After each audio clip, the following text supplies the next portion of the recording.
Carmichael to explain. Good morning, guys. Yes, it is swimming pool season officially. The sun is out and shining. It means you're going to be using your backyard pools very often coming up here in the next couple of months. But because of our drought, a lot of people are concerned about ways to conserve water, since pools obviously take up a lot of water. Joining me this morning, and for full disclosure, this is my Uncle Mike Jeremiah, President of Jeremiah Pools. Uncle Mike, thanks so much for being with us today. You're welcome, Alexis. Glad to be here. Okay, so let's talk about water conservation, because it's on everyone's mind right now. And when you see a pool, the first thing you would think of is obviously it uses too much water. That's the big misconception out there.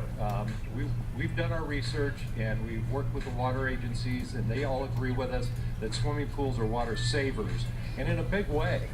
We can save up to 50% of what a normal landscape will use. Okay, so by taking out the lawn and the shrubbery and the plants that you would normally have to water and putting in the pool, you're actually saving water?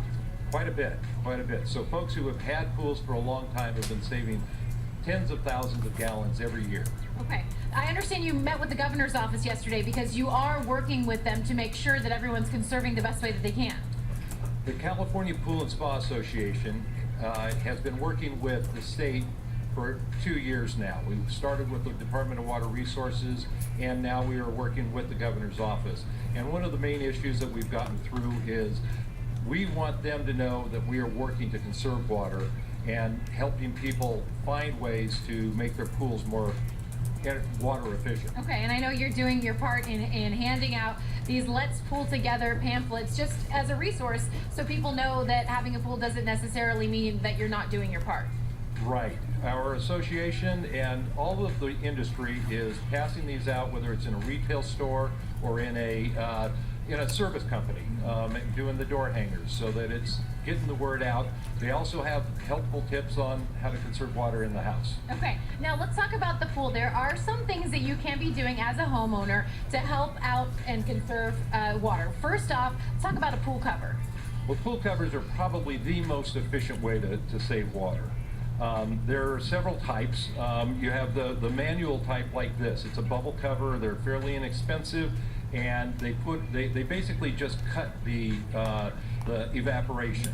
The second type of pool cover is fairly new. It's a liquid pool cover. Cody, this one's for you. This one's easier to maintain than the regular one, right?